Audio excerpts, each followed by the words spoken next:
My name is Jordan Lockhart. I use she, her pronouns, and I am graduating this year with honors Bachelor of Arts degrees in history and secondary social studies education. I'm also working towards minors in political science and global development studies and my ESOL endorsement for education as well.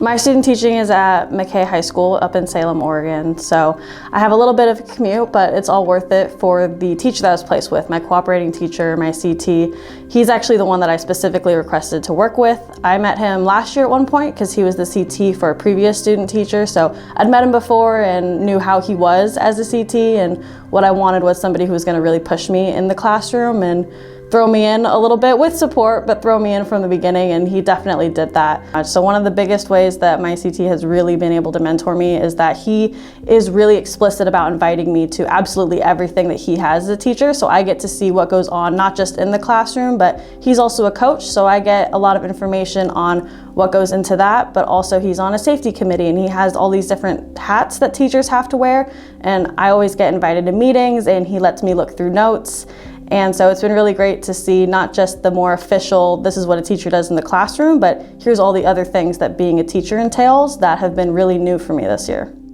I would have never admitted this before this year, but I was really scared that I was going to get into a classroom and go, oh my gosh, I spent the last 4 years prepping for this, and this is not what I want to be doing. I wanted to be doing this idea of teaching that I had in my head. So the absolute best part has been feeling like I was right, and this is what I want to be doing, and I'm really excited to keep going. In my current experience, it's been really nice as somebody who's new and young and doesn't really know a lot to still be asked questions and asked my opinion on things. Remembering as I'm getting into my teaching career what it felt like to be the young new person who was still listened to and to ask everybody their thoughts and opinions and what they're seeing and what they're not seeing is something that I definitely want to keep from this year. I am really glad that I took my time and did my research and found a department that was going to encourage me like this, and I think I'm getting a lot out of student teaching because of them.